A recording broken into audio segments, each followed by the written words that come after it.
Okay, this is week 10 of the Lost Confederacy channel. This channel is called the Lost Confederacy, representing the American form of government, which is Confederacy. And this week, we're going to start off tying in a situation that happened this week in the state of Georgia with what this channel is about. And it's going to be District Attorney Fani Willis. She decided to create more RICO charges on another group of entertainers or artists, or what we call rappers. And what we want to do is we want to show how this government will use its employees in order to continue the operating procedure that this government has always operated under, which is it incarcerates more people than any other government on planet Earth. And so here we can see now that they're trying to get back to business as usual, but our job is to play the whole tape out. And when we play the whole tape out, let's go back to 2020. Why did gun sales spike in the state of Georgia in 2020? It was because of Ahmaud Arbery. And it was because of the district attorney in Brunswick, Georgia, that looked at that video and decided not to press charges. And 6 other district attorneys saw that same video, and they also decided not to press charges. So a district attorney in the city of Marietta, which is considered metro Atlanta area, they had to pick the case up and try the case. So gun sales skyrocketed because of that murder. Then you add in Breonna Taylor and George Floyd. So here we are 2 years later, and you have public servants in the city of Atlanta acting as if they don't know why the youth all have guns now. It's because of the military occupation that we've been under and how that's been business as usual. So the fact that there's energy now on locking up the youth, which they've been doing during the 90s, during the 2000s, during Jim Crow era. So we can see that they're trying to turn this thing away from the real problem, which was defund the police. Let's find another way to protect our communities without being gunned down on video. And now what they're trying to do is make it look like we're the problem. So we were the problem during the crack era. Now they're trying to make us the problem during this pandemic, when in reality, it was the city of Atlanta that returned millions of dollars in the form of grant money. There's no programs in place for this young generation to go to technical schools, to learn skill sets. What's the result of that? You see youth selling bottled water during the middle of the pandemic. So yeah, these kids are going to organize and try to get creative and find ways to make money. And unfortunately, some of it may be against the law. But again, if you give them no options as far as being able to educate themselves so that they can have a skill, these guys have skill sets, they're just misapplied skills. If they're smart enough to steal a car without a key, that guy may need to be an auto mechanic, not in jail for life.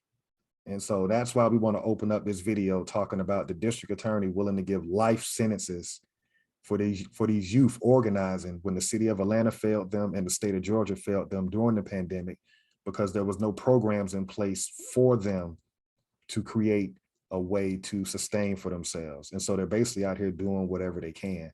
And shame on the district attorney and everybody who's going to try to make this look like it's an inner youth, quote unquote, Black issue, when it's the same issue that it was in 2020 when Joe Biden got in office. Defund the police and investigate all of these different law enforcement agencies, because you got militia hidden within them, which is why they can now kill us on video and they're not even getting murder charges. That's the root of the problem. Everything else is a symptom. Y'all want to build on that? I definitely agree with that in regards to how they're just trying to flip the script in regards to everything that's going on specifically in the city of Atlanta. And the district attorney, she is talking very, very strong about what she feels need to happen. But like you said, there were no programs. This all of this crime have started, in response to what happened in 2020 with George Floyd and everything else across the country. And people felt like they needed to go be armed and purchase firearms and things of that nature. And then with kids not being in school, nothing to do, jobs are limited. like you said, they're resorting to things that may be against the law, but they have to try to make a way, and not making an excuse for them doing these things, but giving life in prison to these young adults and children. And they dropped they didn't even indict the officer that shot and killed Rayshard Brooks within the same district. I just don't think that any of it makes sense.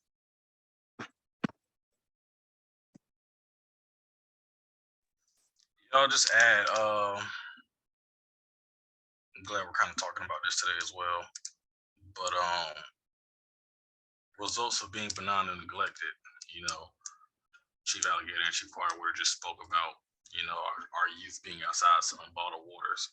So with this DOA being such a tough figure and she's tough on crime, cool, you have the answer to pull it off the streets. What are we going to do to stop it before it happens?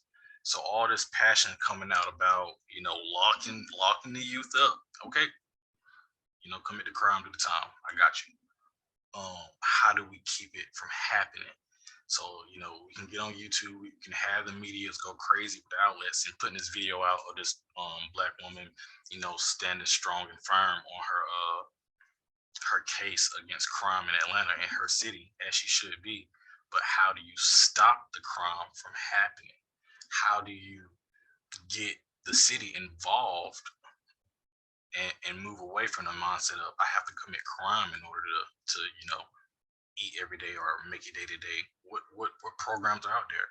And when we first started on the YouTube, there are none, and if there is some, it's very, very limited to whoever. So what are we gonna do about? And this is just to the city of Atlanta. What are you gonna do to keep the youth off the street? Forget putting them in jails. I got it. What are we gonna do to stop having them go outside and walk for hours throughout the day selling water? What are we gonna do? And I know there's a lot of people out there that are actually doing the work to get these programs funded. And it's like they keep getting pushback after pushback, no funding. The government won't give the resources. So again, if we're gonna stop crime, all right, lock everybody up. More children are gonna be born. What's next? Great points. Chief Biko, you want to chime in? The only thing I would say to that is this is normal for this government. Normal is not to find solutions to make us productive. Normal is this group of people, incarcerate them. And so that's what has to be addressed that nobody really wants to talk about. Why is the solution always lock us up? Whether it's the pandemic, the crack era, the war on drugs, the war on crime, it's always the solution is incarcerate them. And so we're calling Fannie Willis to the stand, and we're just showing how it was a premeditated setup. And myself being on the front line in 2019, not knowing how the reset or the next economic downturn would happen, but knowing that it was going to happen, the city of Atlanta needs to explain why they gave back millions of dollars in grant money. That could have been given to programs or local technical schools. The city of Atlanta also needs to explain why there's a live work project, why all the skill sets are in the Georgia prison system now. So it's to their benefit to lock up the youth and send them down the road and train them for free so that they can work on government, city, and county contracts. They don't want you to do it in the free world. Let's just call it what it is. These people look like you, but they're not on your side. I just want to add something to what you just said, Chief Alligator. I think through this channel, we found out where all that labor was going. And I saw a post yesterday from the Daily Mail. They made the story sound very, nice. It was about prisoners training dogs how to, be a service dog, and then they're giving the service dogs to the veterans or whoever else. And I'm like, wow, that's in jail? Like, they're training dogs in jail, and then it hit me, oh, free labor. Yeah, getting them out of there for no cost at all. And then the fact that they take the dog away and give it to somebody else when they made it seem like the dog is for the actual prisoner as a companion. It's like, wait, you take it away and give it away.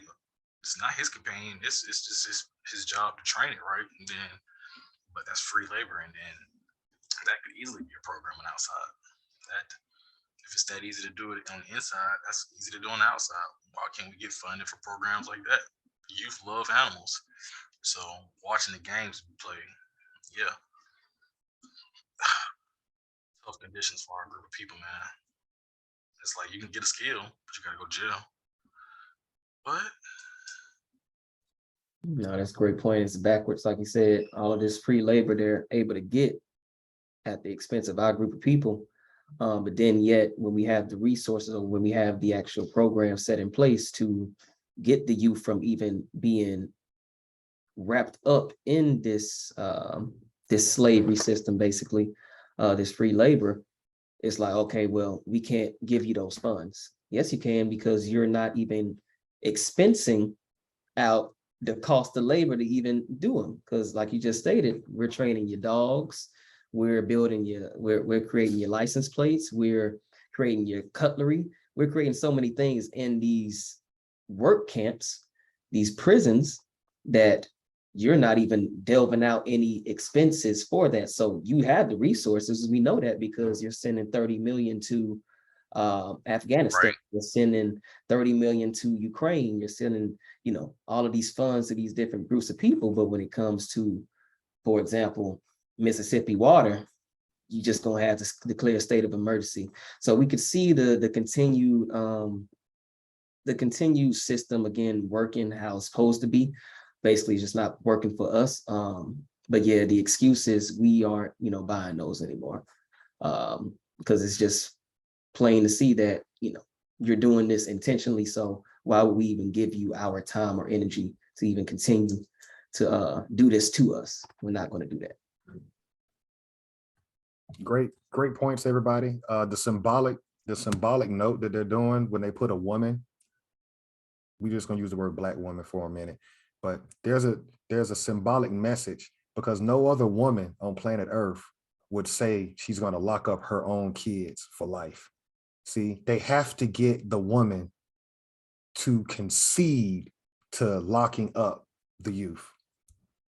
And I just want everybody out there that's listening to this video right now, not the people on this channel, because we already understand what time it is, but ask yourself, you don't see the Asian woman saying lock up her own kids for life.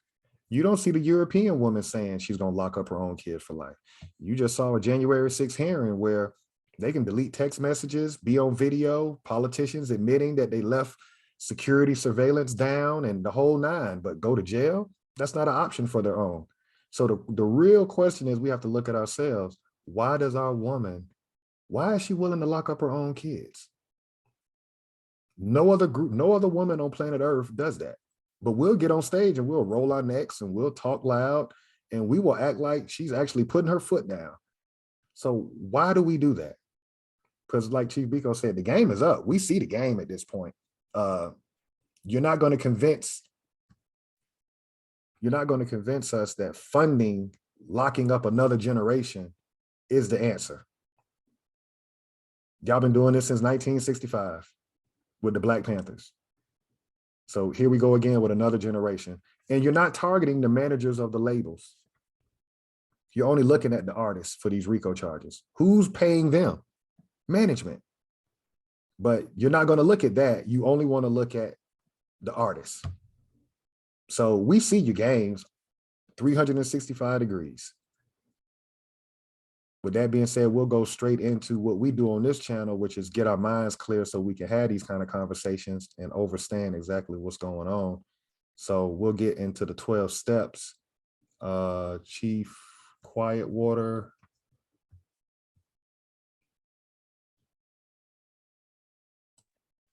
Okay, so I have the 12 steps for this week. So number 1, learn about the estate or estates your family originated from. Number 2, who established that estate. Number 3, what tribe and confederacy had jurisdiction over that area prior to the European. Number 4, ask all nonprofit organizations you attend what's your position on reparations. Number 5, they either support it or they don't. No support, no money.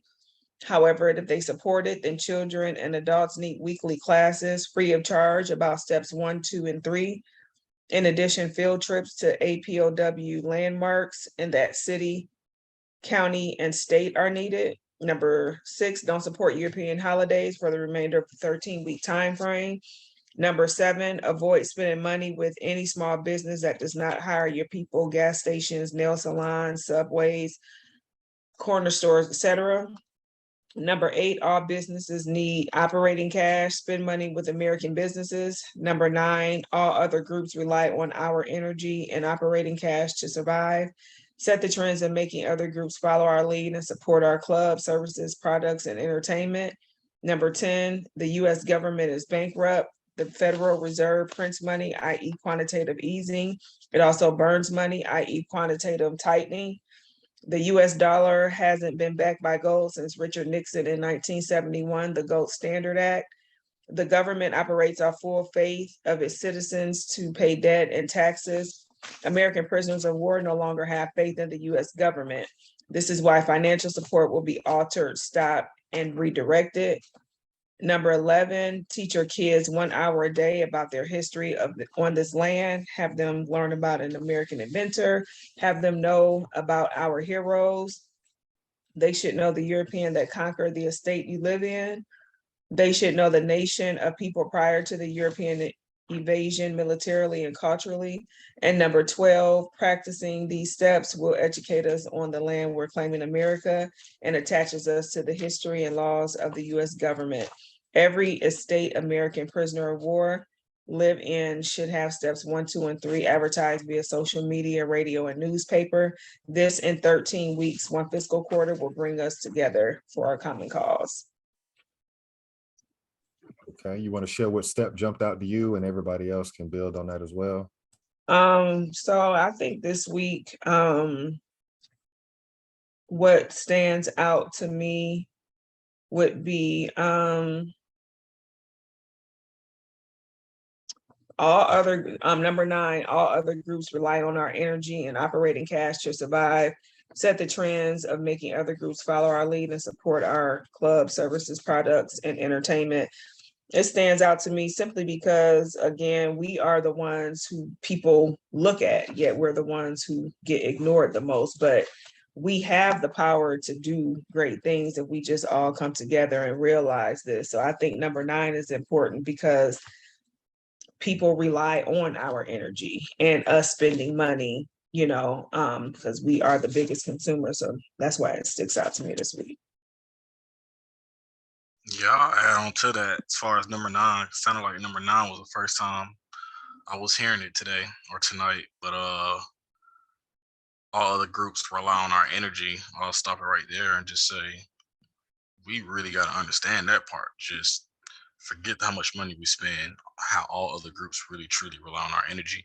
If we stop, the world stops. And we really truly need to come to understanding. There is no new trend. There is no moving further into whatever void there is unless this group of people say something or regurgitate something on the mind or hit a new dance or hit a new lyric, however.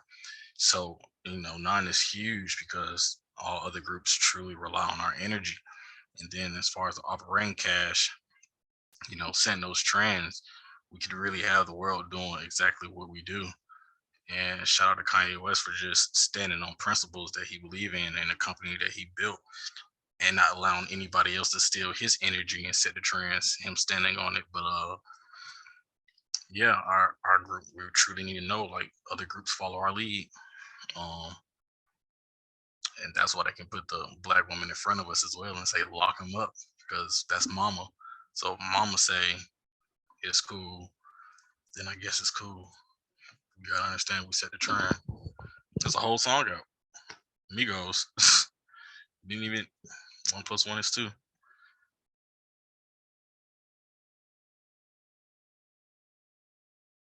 Chief Biko, you want to build on that? Yeah, shoot, I'm in alignment with everything Chief Quietwater and Chief Black Coat just stated, especially with number 9. We put it just like that, and then in regards to what we were just talking about with the whole, locking up our youth everybody does rely on our energy, whether it's, for free labor or for the next big thing, the next great idea. If we don't make it go, then it won't pop.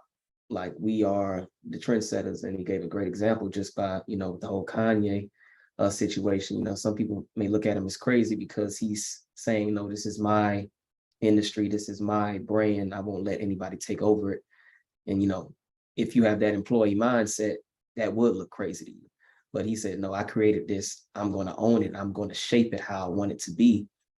And those who are of that mindset understand that and respect it. So if we all could, take a little bit of that and apply it to our everyday lives in just regards to that, hey, everybody does rely on our energy.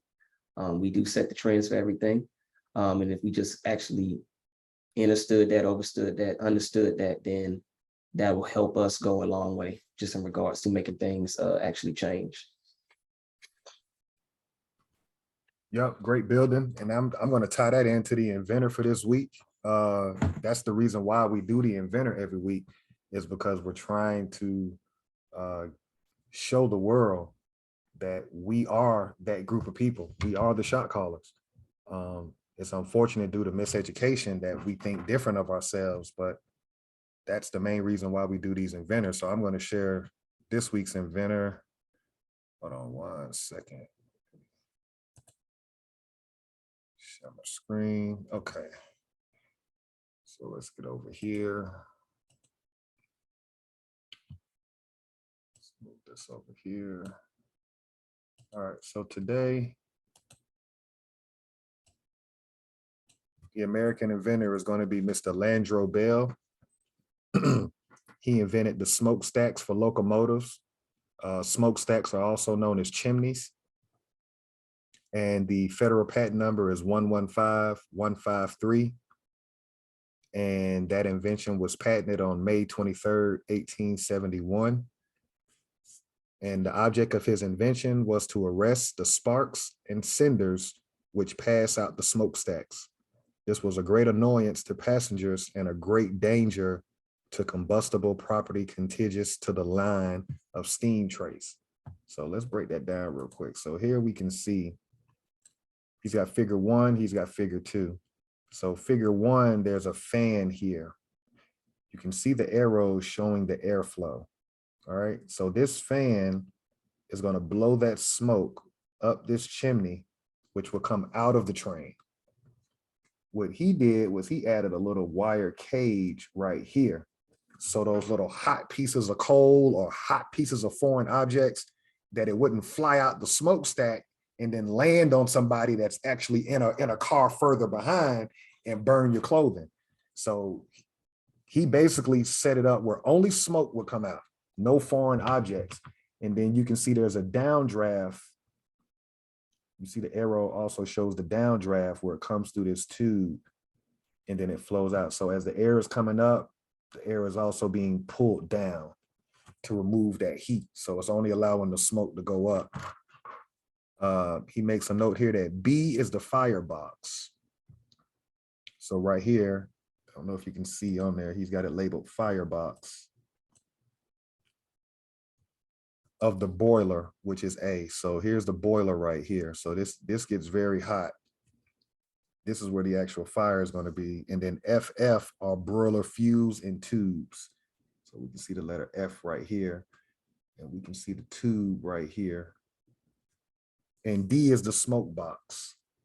So letter D is right here. And E is the smokestack, which is here, by which the draft from the fire after passing through the after passing through the flues or tubes into the smoke box, passes up the stack and out of the chimney. So prior to him, there was no smokestacks on trains. So basically everybody got off the train black. If you could believe that, but that's how they traveled. When the first train before the locomotive stacks, you got off smelling like coal and you got off black. That's why the conductor, they would close the conductor off in a room by itself, because the conductor was in that car with all that heat. So he would be the one that would be tarred the most. but everybody on the cars behind would also have that smell on their clothes. So this eliminated that by blowing it out into the air. And so that is the inventor for this week, Mr. Landro Bell, inventing the smokestacks for the locomotives. And they also took his invention and applied it to chimneys on houses. And we do not own and control this industry that was invented by him, nor does his family. They're not wealthy off of this invention. And us as a group, we don't perceive any percentage of income for this invention. There should be a perpetual tax paid to that family for that Lord that created this inventor, this invention. And that's this week's inventor. So we'll go next into Dr. Carter G. Woodson quote. Who's picking that up?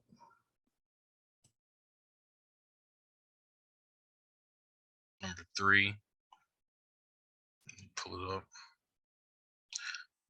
All right, so it is well understood that if by the teaching of history, the European man could be further assured of his superiority, and the Negro could be made to feel that he had always been a failure, and that the subjection of his will to some other race is necessary, the freedman then would still be a slave. If you can control a man's thinking, you don't have to worry about his actions. When you determine what a man shall think, you don't have to concern yourself about what he will do.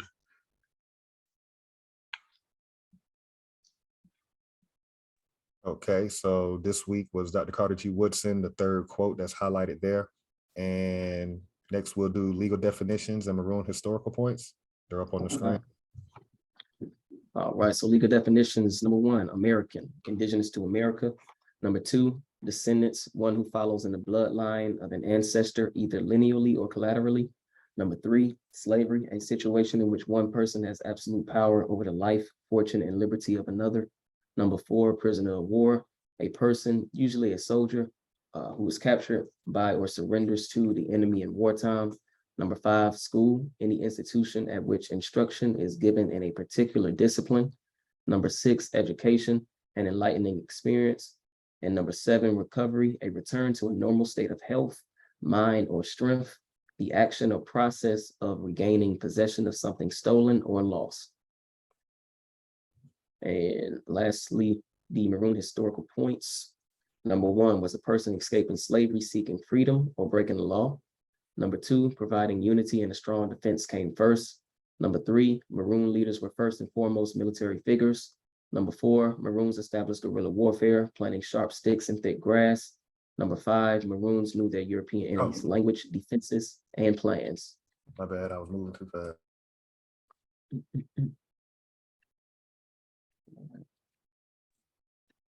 Okay, and I'm going to go ahead and pull up the readings for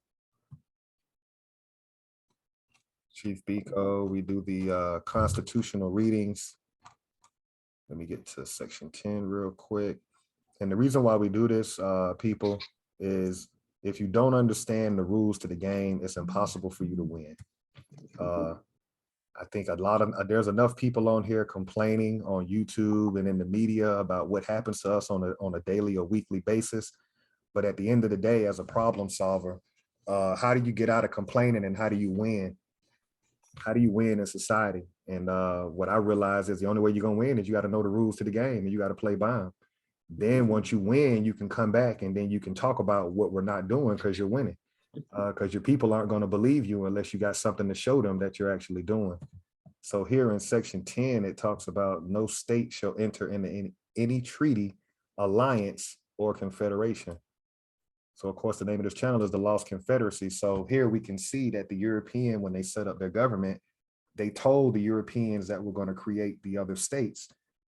You can't do business with the Americans. That's the equivalent of a confederation.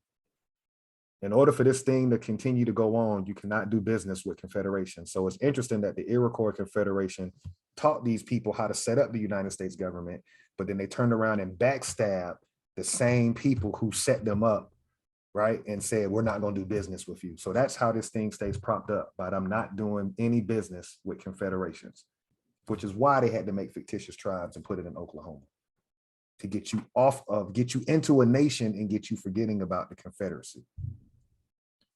Grant letters of marque and reprisal, coin money, emit bills of credit, make anything but gold and silver coin payment of debts. This applies to all US citizens, but we're talking about our group in particular. Until we really understand this, then everything that we talk about, that we opened up this video tonight about, until we understand that gold and silver is money, and that what we have on a day-to-day basis that we use to transact are just coupons, until we get that,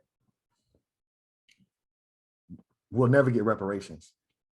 Because if you're going to let them pay you with an IOU note and think that you're being reimbursed for something, it just doesn't make business sense. This is our biggest issue right here. Knowing who we are from our family tree standpoint and understanding that this government is bankrupt. Y'all want to build on that part right here on section 10?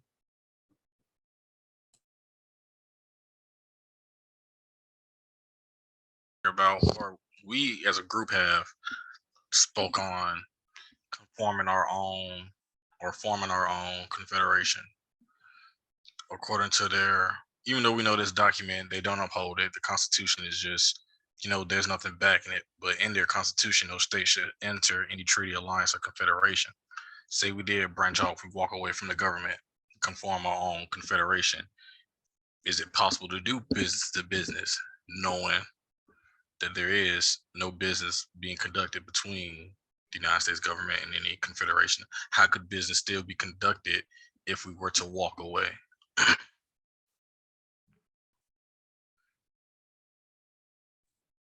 It wouldn't. Well, it could, because what we're showing is this is their rules that they set up in 1776, ratified in 1779. What we're putting back in their face is, this is what you said was going to be money.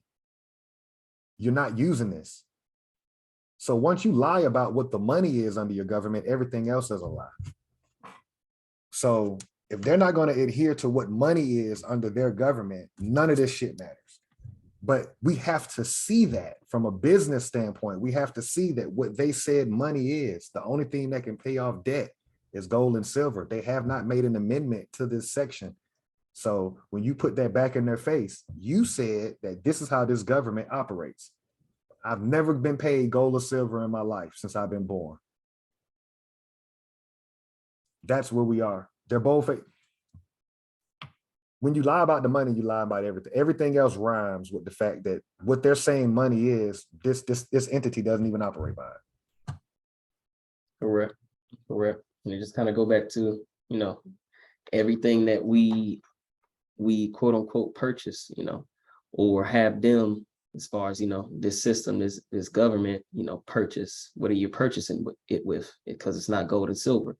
So you're not even paying off the debt that you're saying can only be paid off with gold and silver. So we think about, these, credit card companies, or these companies where they're like consolidating, quote unquote debt. What are you using to consolidate this debt to make me pay now with something that's not even going to pay off that debt that you supposedly just consolidated? So again, it's just a big, make-believe game that they have us in, because nobody is using the actual tender that is supposed to be used to actually pay off these debts. So they have everybody, not only our group of people, but every U.S. citizen in this fantasy land where they actually believe that they are actually paying off these debt instruments per se. Chief Quietwater, what's your thoughts on it? I agree with everyone in regards to that. Like you said, just to reiterate, if they're not adhering to what they have right here in section 10, what else matters? Because you have to have some type of currency to make things happen. And it's like we're in la la land, basically, because like you said, if they're not adhering to this, nothing else matters in this document. So that's the way that I feel about it. Yep, this is our Achilles heel and I'm not speaking to the people on this channel. I'm talking about the people that may view this video. Do not play mental gymnastics with yourself. Think about it from a business standpoint. This government is a business. It's telling you gold and silver pays debt. If you've never been paid gold and silver, then just call it what it is. The government is full of shit. It's bankrupt. It doesn't have gold and silver to pay you with. We should be in a line at the bank on Friday, and boy, I'm going such and such with my 4 coins today. Yeah, you've never been paid money. So for our group, why are you dealing with racism? We really have to ask those questions to ourselves. Why are we dealing with benign neglect when the government isn't paying you money? It's because you've been conditioned to receive something that's not money. And so once you get normal to that, then it never stops. And back to that question you just said, why are you dealing with racism? These people are broke. How can they toot the eye up or toot the nose up at anything when you're broke? So yeah, I love that question. How are you dealing with racism? What racism? He ain't got no money. He can't judge anything. She, he, whoever we're speaking about. Just wanted to throw that out there. That was a bomb. All right, so we're gonna skip down here to Article 2, Section 2. The president shall be the commander-in-chief of the Army and Navy of the United States and of the militia of several states. And so what we always iterate is that we're under military occupation. Those of us that lineage go back to this land, you have to understand American history to understand that a foreign military occupied this land and waged unlawful wars on the people. And there's a group of people that are still being, there's a group of people that war is still being waged upon them. It's just that they haven't outright declared that there's a war since the Seminole Wars, but there's been wars against one particular group of people. And that's the same group of people that a 15-year-old and his friends, even in school, can even admit that they realize that there's one group that gets ignored by this government.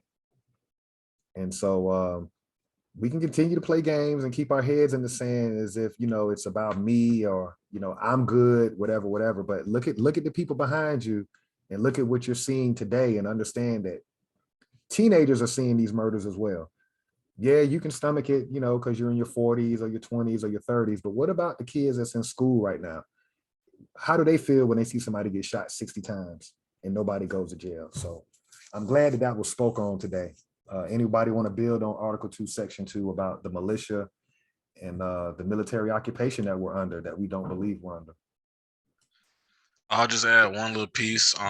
Everybody that's doing their genealogy, always just keep a lookout for which militia districts your grandparents or whoever was born in.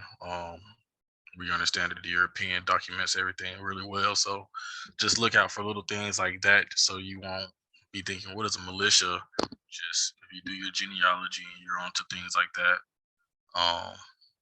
the documents will say which militia they were in on their census.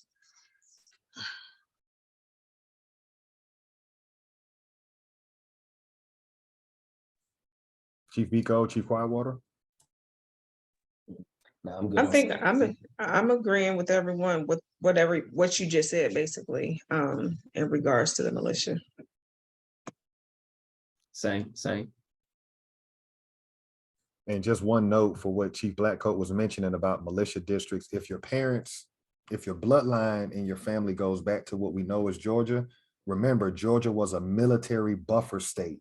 So that state was set up to rope off Americans. So yes, if your family was in that area that they call that 13th colony, yes, those documents are going to say militia because it was set up as a military buffer state. We're going to go down to Article 6 and close it out with what they said would be the supreme law of the land. We know different by studying to show ourselves approved, but it says this Constitution and the laws of the United States, which shall be made in pursuance thereof, and all treaties made or which shall be made under the authority of the United States shall be the supreme law of the land. And so for those that don't follow this channel on a continuous basis, we have read and worked 3 specific treaties that were not under the authority of the United States. And those particular 3 treaties forced Americans west of the Mississippi River. And the United States government never declared a war and never signed those treaties. And so those are the people that we descend from. Those are the people that created your Black Wall Street, after the Trail of Tears in 1830. And so, again, if you're lying about your money, you're lying about everything.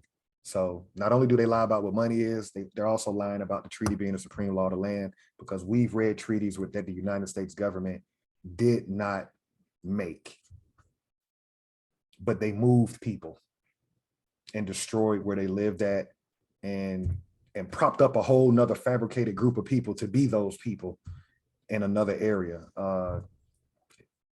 This is a third grade problem. This is not hard at all. Y'all want to build on this?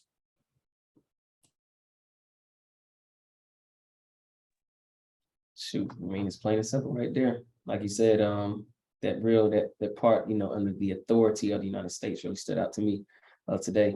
Because like you stated, we read like the first few treaties we read were signed. What was the term that they used? Separate and apart.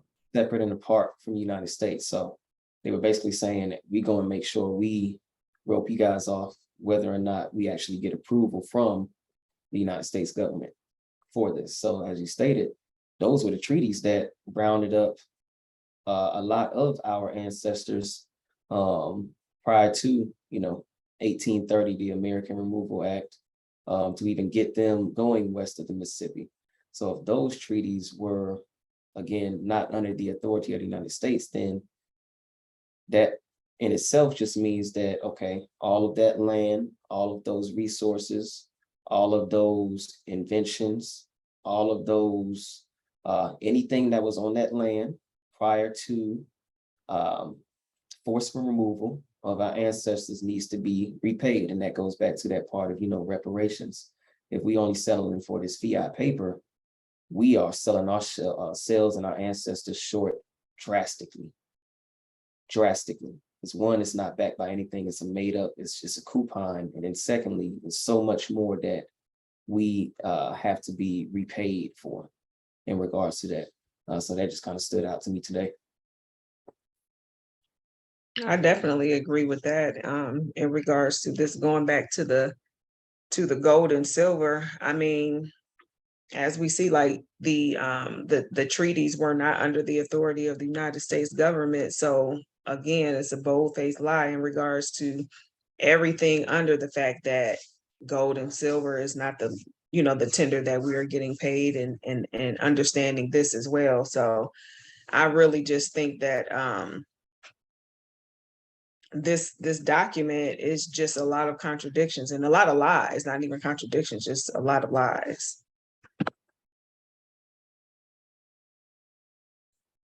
Chief Blackcoat, any thoughts on this section of Article 6, paragraph 2? Just brainstorming, just listening. Under the authority of the United States shall be the supreme law of the land. So they're saying any treaty that the United States government has signed is supreme law of the land. We're now understanding that they didn't sign any treaties.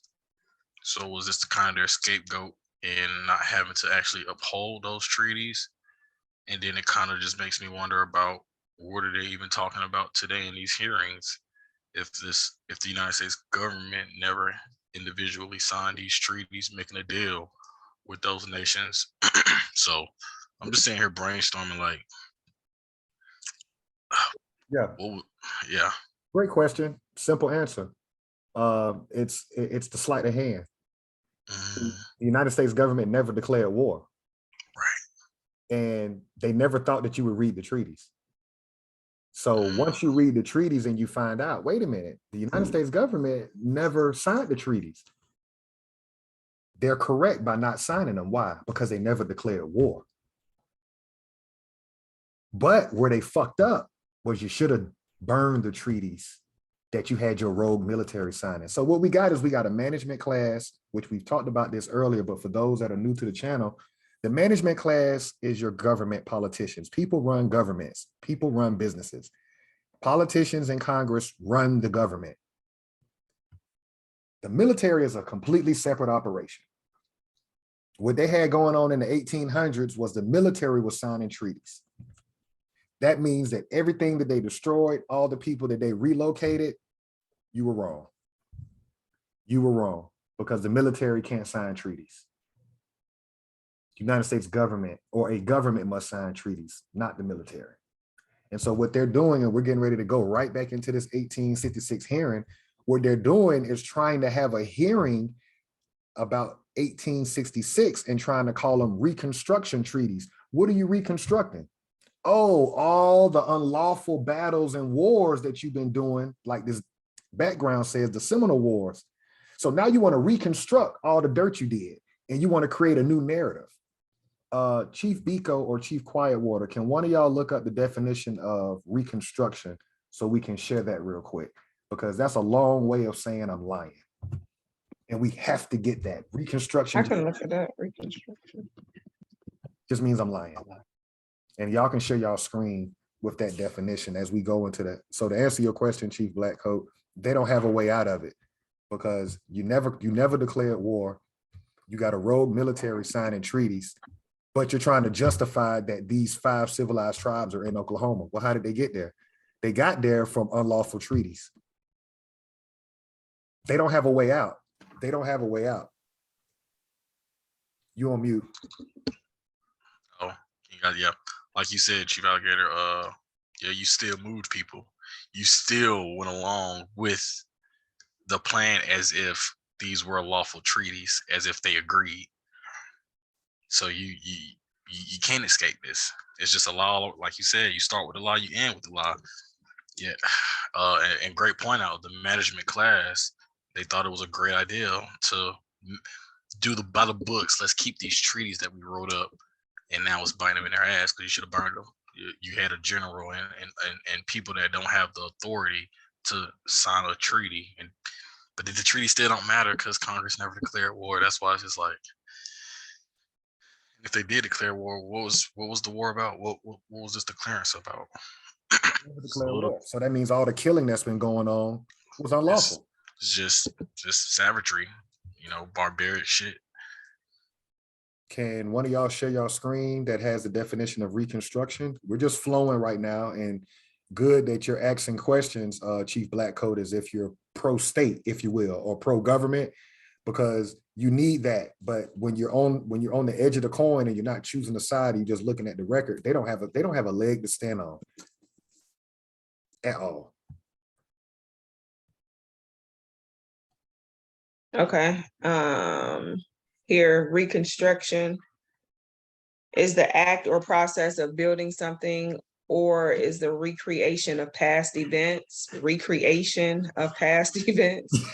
the period after the Civil War when the Southern states were reorganized into the U.S. An example of reconstruction is when an economy or a country is rebuilt or restored after a war. So key word here, recreated, a recreation of past events.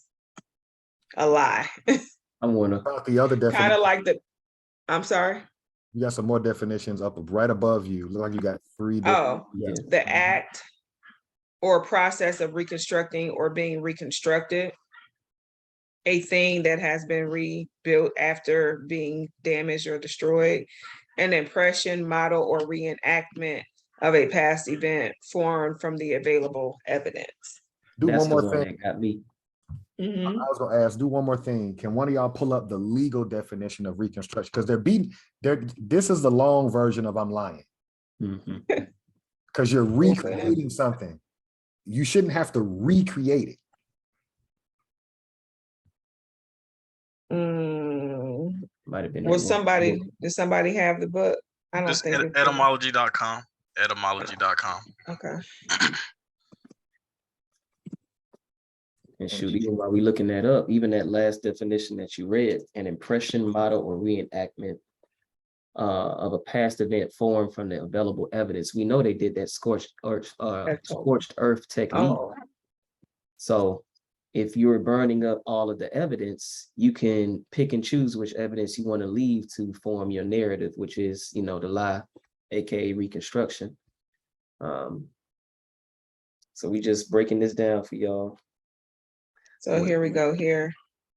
Reconstruction, action or process of reconstructing. Now, of action to go with reconstruct in the US history. I think this is just kind of going back to, Okay. yeah. So we're not going to get it. If you go back to what you looked up on Google, because what we know is you got to keep telling lies. We know there was no Civil War because the war was going on that's in my background, which was the Seminole War. So you weren't fighting over states that seceded. You were fighting over area that the Creek Confederacy and those 5 tribes were still holding on to, which is why General Sherman in Special Order 15 said, we can't do, I mean, it's too many documents we've read that shows that there was no Civil War. We know that. So what are you trying to reconstruct? What are you lying about? What you're lying about is the Seminole Wars that were unlawfully declared, and you got unlawful treaties that came out of them as well. I got something here for what is it? Act of constructing again. Okay. It presupposes the non-existence of the thing to be reconstructed as an entity that the thing before existing has lost its entity. That's the legal definition of reconstruction. Okay. So the thing that lost its entity initially, they're going to recreate something to replace that. The Confederacy. Correct. That's kind of like the Breonna Taylor situation as well. They had to reconstruct a crime scene to bring charges against the officers. And based off of what? Available evidence. So you can pick and choose. Yeah, we can exactly. Let's fire a gun that supposedly was being aimed at these officers when they kicked down the door. Let's just fire his gun, put it in a bullet hole. Now that gives us plausible cause to light up everybody in there. So it's just showing you, I mean, they're telling you exactly what it is. It's a lie, y'all. So or go one step further. Let's just put it for what they really reconstructed. They were hiding the Seminole Wars. So how do we hide that we took the Southeast region of North America unlawfully? How do we do that? Create this fake war. Create this fake war and create this version of history for about a 60-year period and just tell it to the kids, because it ain't gonna make sense to an adult. Right. Tell it to a kid. Because an adult is not gonna make sense. You're telling me every person that looked like me came off a plantation and then we just started building shit. Nah. It don't make sense. Don't make sense. That's what they've told us. And we debunk it. Well, first we came off a boat. So we came from Africa first. Then we came over here and just became, I don't know what the hell we became. Right. Don't know nothing about the land, but you growing all this stuff and doing all this. No, but really little creatures. Exactly. You were capturing the people of the land.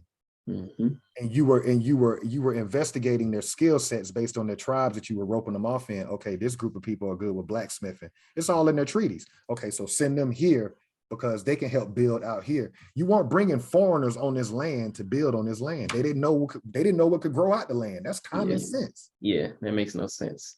There's a lot of documents floating around, and they look pretty legit. And it's just about the pricing of a slave. Most of all your American-born slaves were thousands of dollars. Anybody from Ireland or from Africa, whoever, whatever they were labeled, hundreds, just a few $100s. And it's like, what was the price difference? Why was the price difference so different? Because they ain't know how to do shit. You know, they would invest way more time in you trying to understand what to do here versus these Negroes that know what to do all day. So yeah, the whole story is just breaking it down. That's a great point. Like you said, you're working with a foreign object if you're being brought from a foreign place. Can't speak it. People that know the land to actually be able to till the land. So the value, again, going back to money, just everything, the practical use, the value of these people is higher than somebody I would bring in off the boat. Especially all these Europeans that were in debtor prisons or criminals. What's the value in that? They're getting rid of them for a reason. So we need to capture the actual valueless. Valueless. We need to capture the actual people here to actually do the work, because the people that they're pumping into these colonies, especially the southern colonies, are useless. They're worthless. So that's a great point you just made. Let me see. I'm gonna go ahead and transition into the video, and then we'll go ahead and go from there. Share my screen.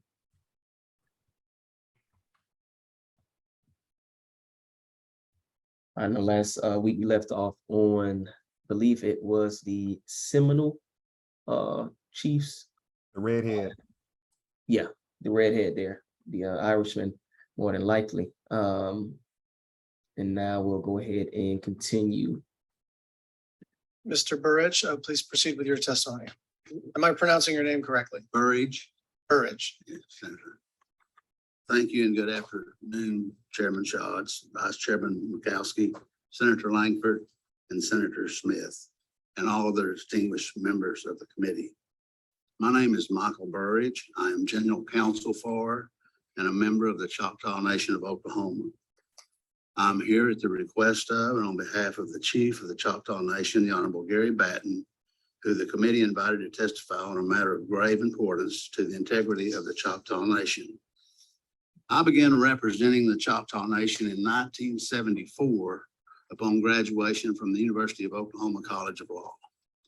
At that time, I moved to Antlers and began my law practice. I have represented the Choctaw Nation ever since that time in 1974, except for an approximate 7-year period when I was appointed by President Clinton to be a United States District Judge, being Chief Judge for 5 of those years, and also serving on the 10th Circuit Court of Appeals by designation.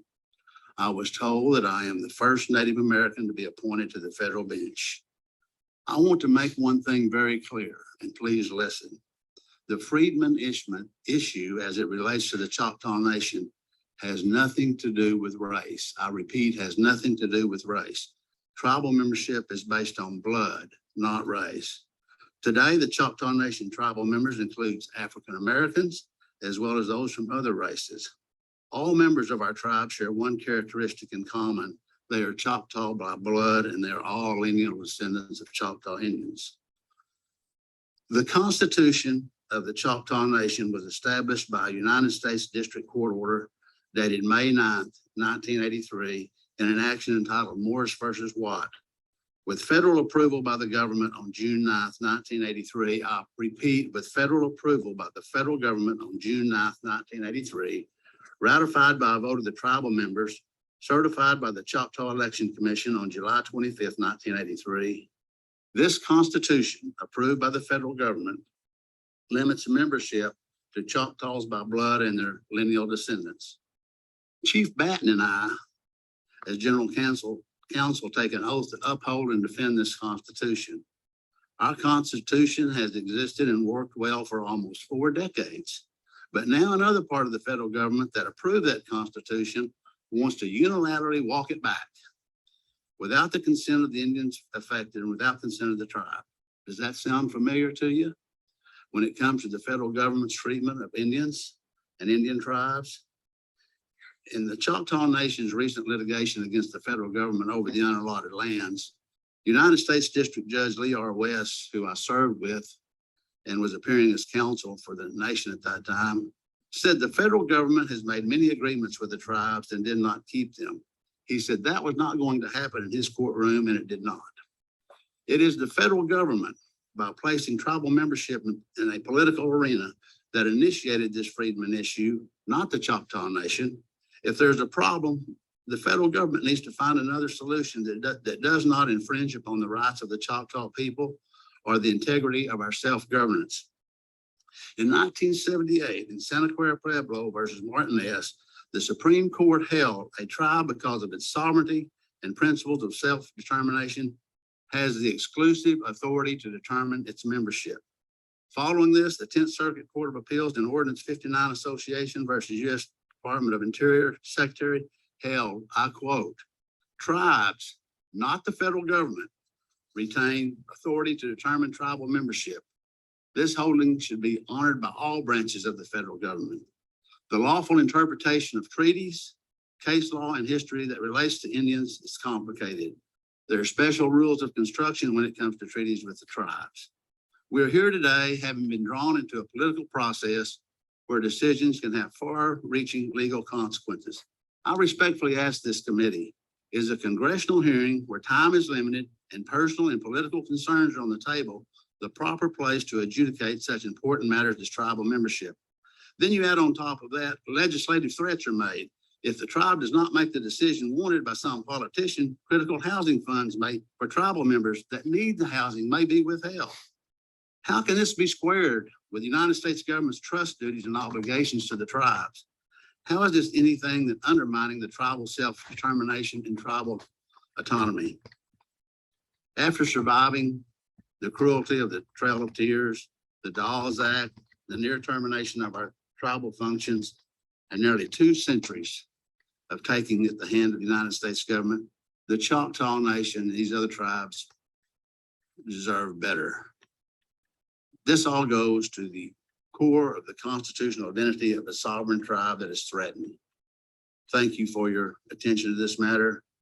And when appropriate, I'll be glad to answer any questions about what I have said or other questions, especially about the Morris case. I was there. I represented the tribe, although at that point in the game, I was carrying briefcases more than lawyering, but I know what was discussed at those hearings, and this was one of them. Thank you very much, Ambassador. Just stop right there.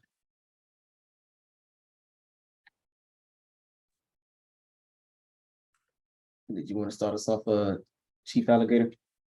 Yeah, this would be, I guess, the first and last one. We had a lot to get off the table today, so we'll start with this one. Y'all want to do this one or one more? Where y'all at with it? Knock out this one.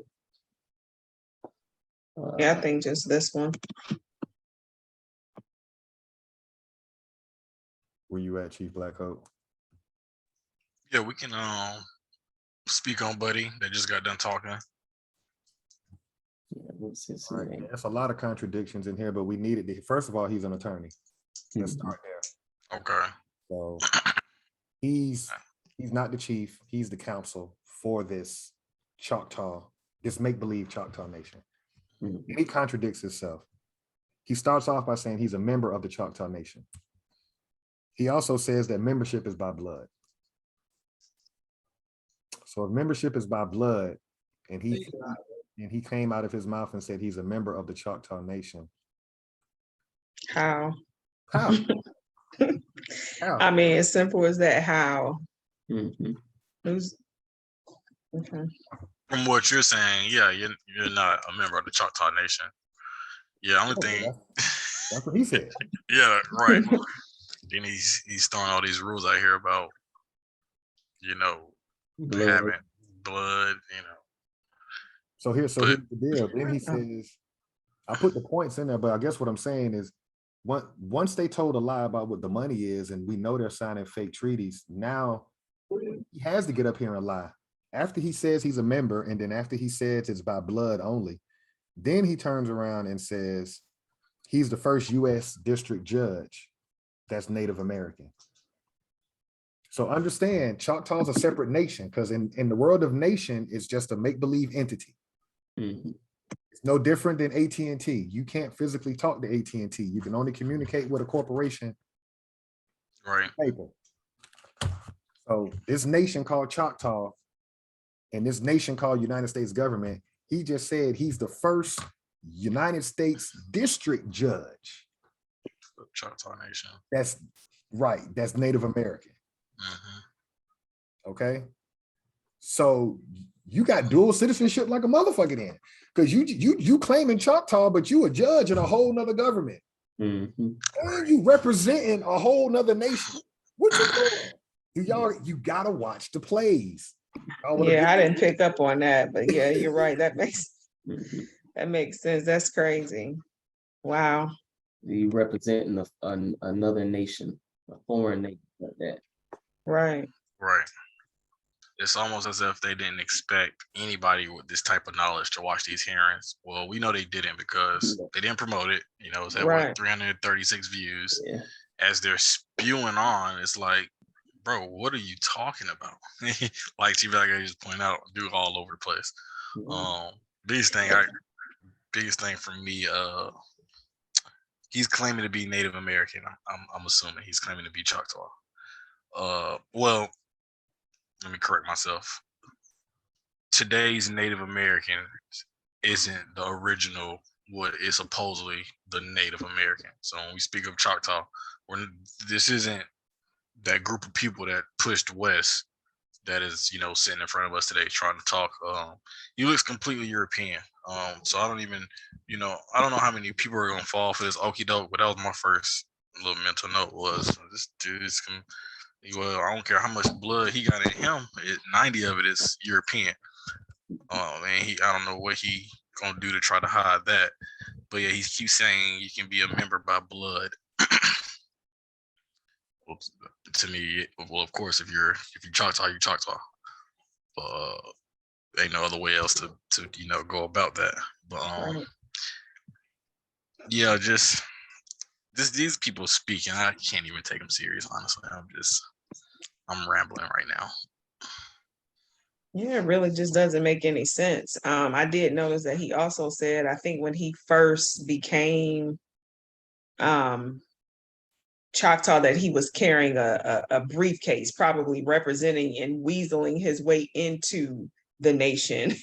Because like Chief Blacko said, he's definitely European. Like I can't see him being Choctaw by blood at all. But again, it's just a situation where it's just organization, and they write things so that it will favor them in the future. Like their plan is just very strategic. So I think that's just the case with all of these people who have spoken and has a platform to speak and bold enough to even get on the platform to say that they're Native American.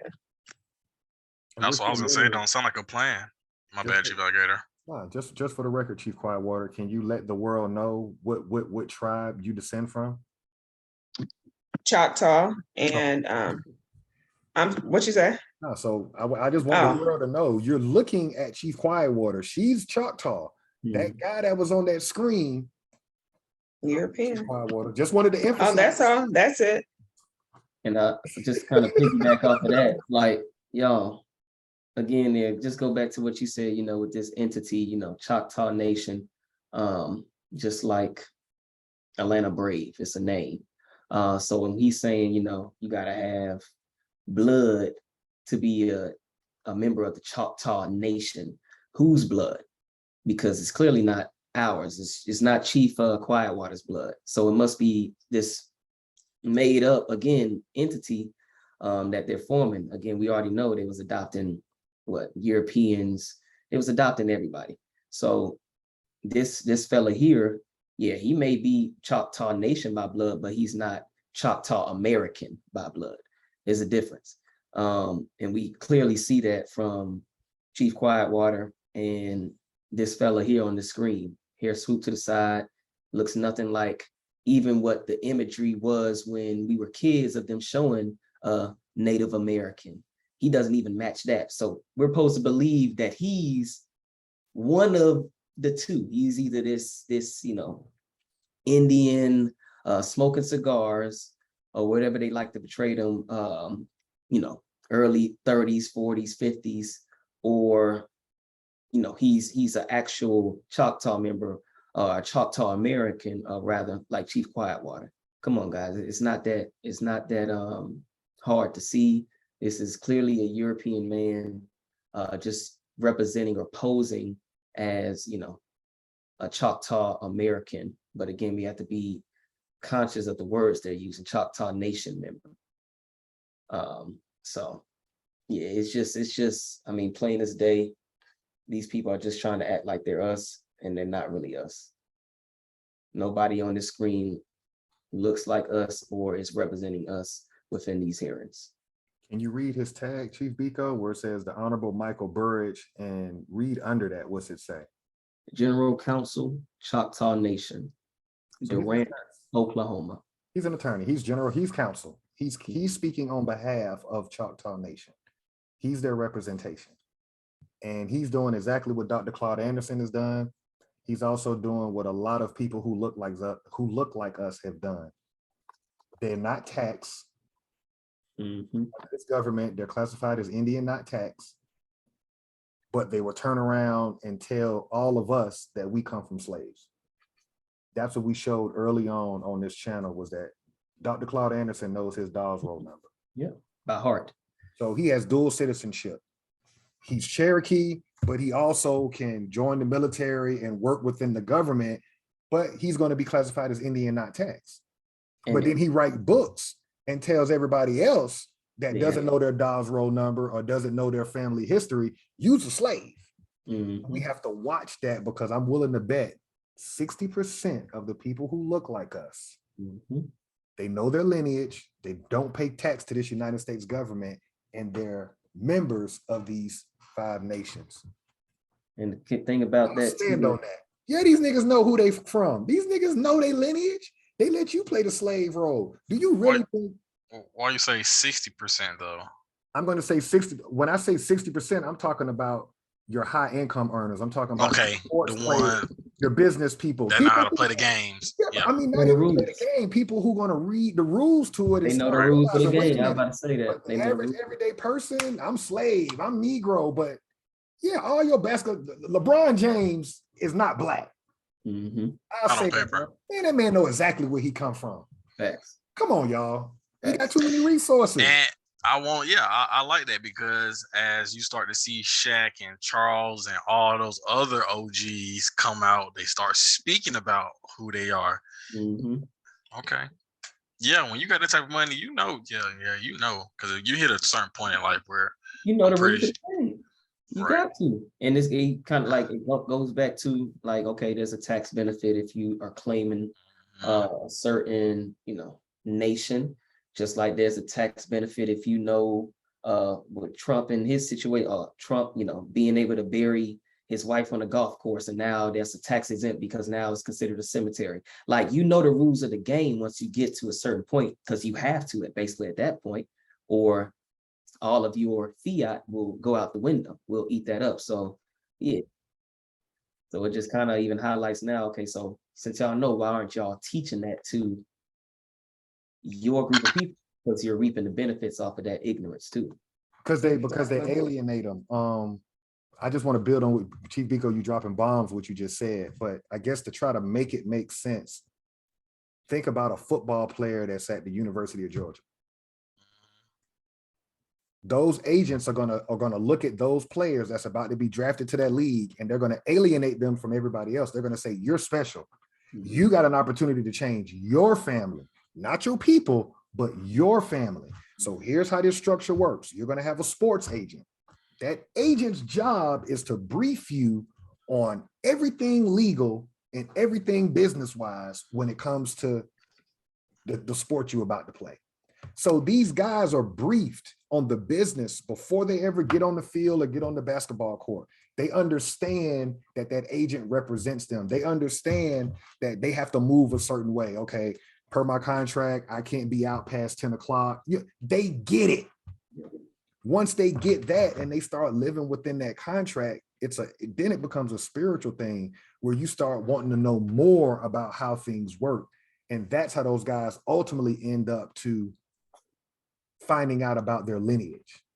You with me? Yes. I'm trying to explain it the best way I can. It's like you can't cheat the process, but once you live within a contract,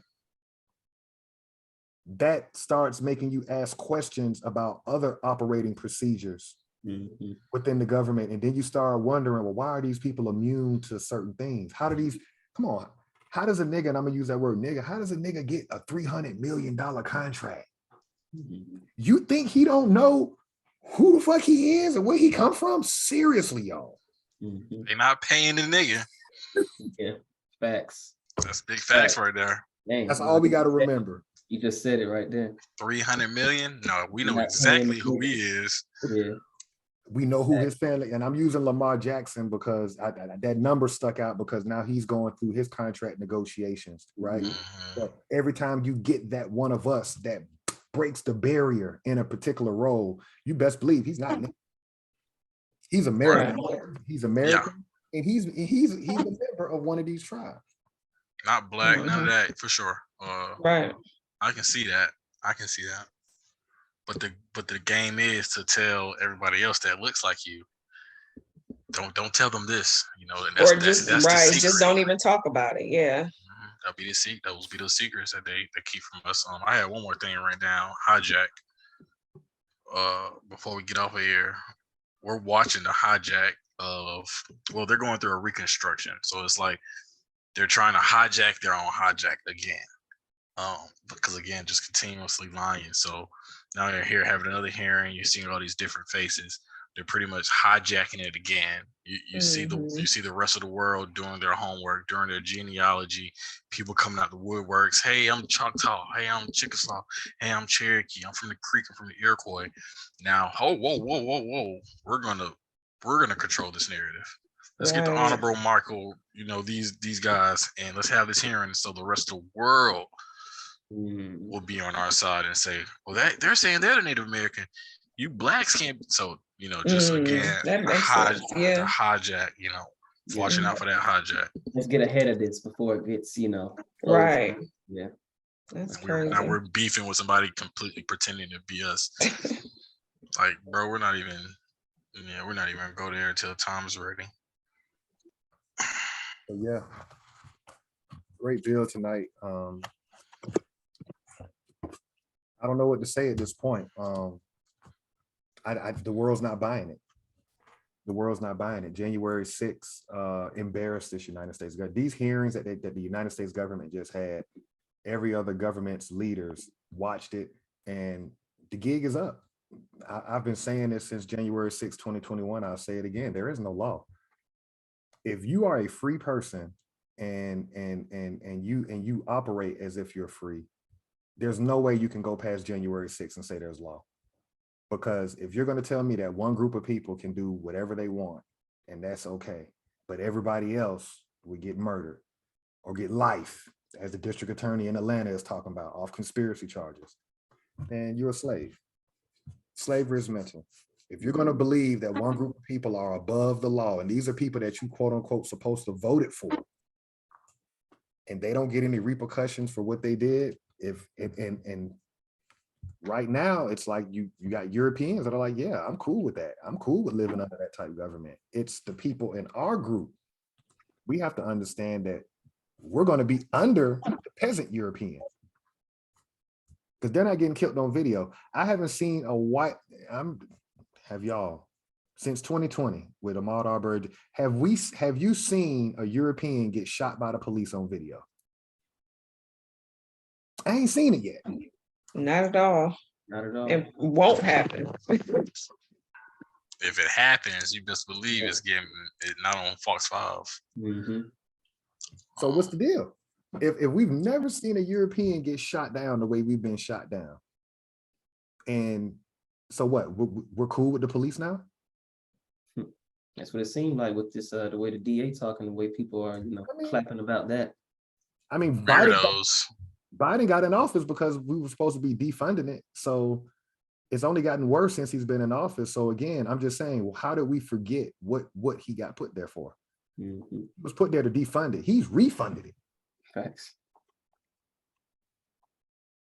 I just want to say one thing. I think that's our biggest thing, what Chief Alligator just said.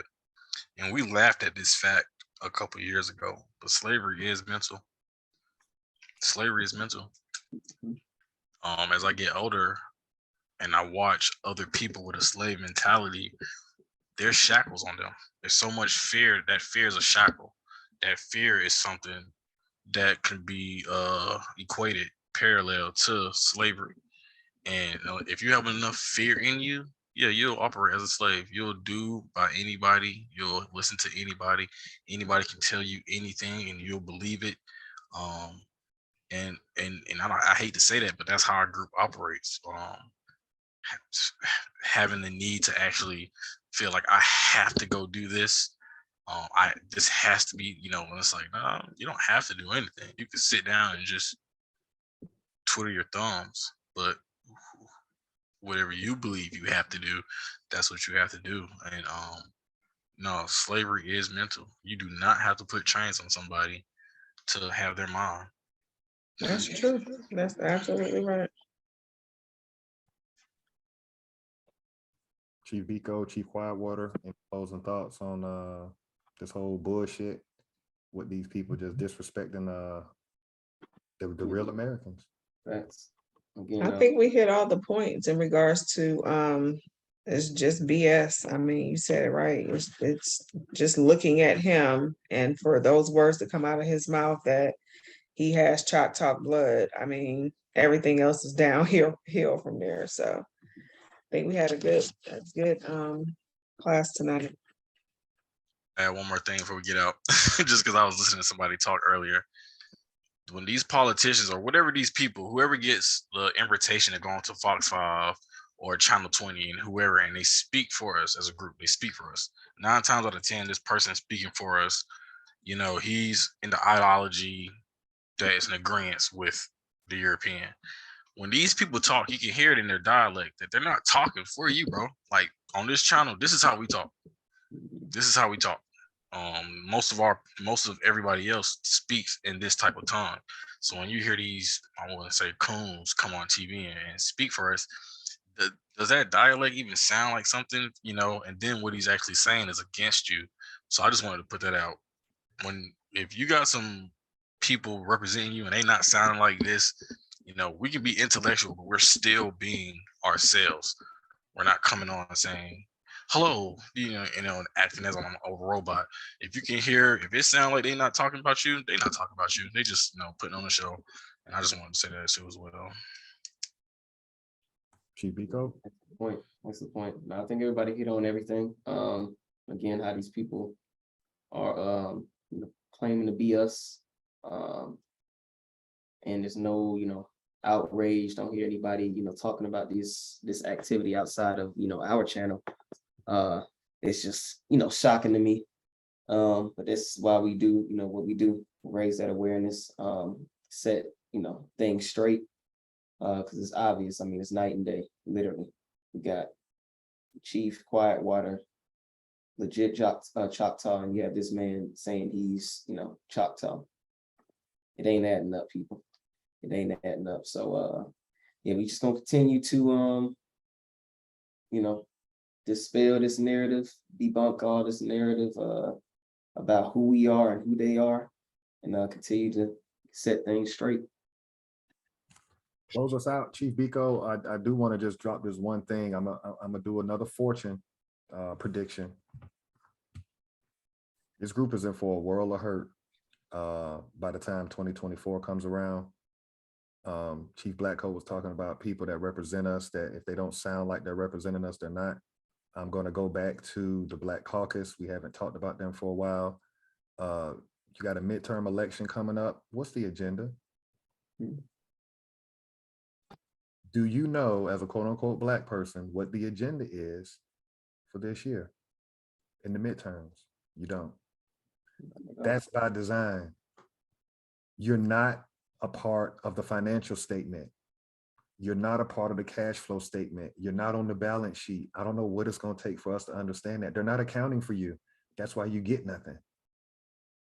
This group is not going to last to 2024 without more. Something worse than George Floyd is going to happen. That's what I'm going to say.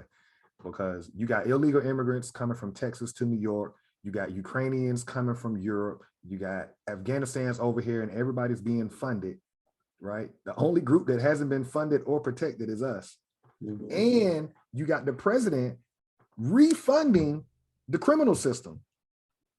What do you think is going to happen in the next 2 years? But the only group that's unprotected, we're going to see something that's going to be worse than George Floyd, because all these police departments just got the green light again.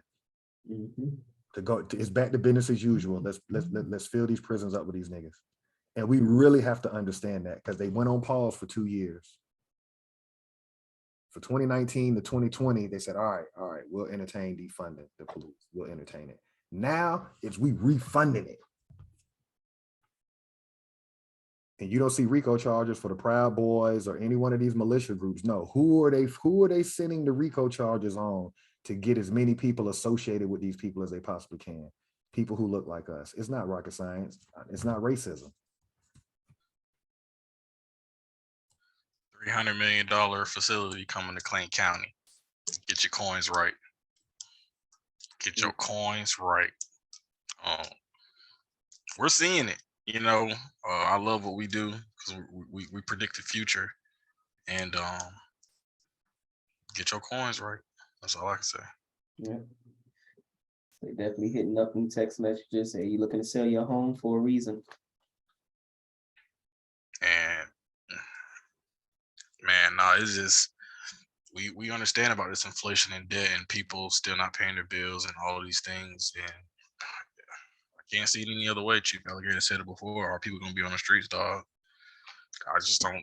You know, if you sold grandma's house and if you're renting and don't got the means to keep it, it's just I don't know what's gonna happen. I really don't know. I don't know what's gonna happen. A lot of federal cases, they already got it in place at the federal level. They got IRS, 80,000 IRS agents, armed agents. Who do you think they're going to come for? Who do you think they're going to be auditing? They're going to be auditing Forgot about that. people who look like us that got PPP and no businesses and all. Yeah, you're doing federal time. They're gonna attack our group. And then on the state and county level with the sheriff, with the evictions and all of that, yeah, who are they going to come at? Yeah, they're going to come at, because there's already a war on you. See, the city of Atlanta has already justified through these RICO charges that the enemy is the youth, the young Black youth. That's the problem. And so everything that happens from here on out is going to be justified. Any young youth that they kill on video is going to be justified because the district attorney has already made it clear what her agenda is. Her agenda is to give life off of what she believes you did. Remember, Rico ain't proven a damn thing. You got big time drug dealers coming home from the 80s and 90s off Rico, and they'll tell you, the government didn't catch me doing a damn thing. It was all hearsay. That's what this Rico does to the city of Atlanta's music industry. It's all, who can I get to say that he did something? Yeah. That's it. Little baby met with Stacey Abrams. Not that I care. Just wanted to throw that out there. Mhm. Chief Rico, close us out. Shoot, that'll be it, man. Another episode of the Lost Confederacy.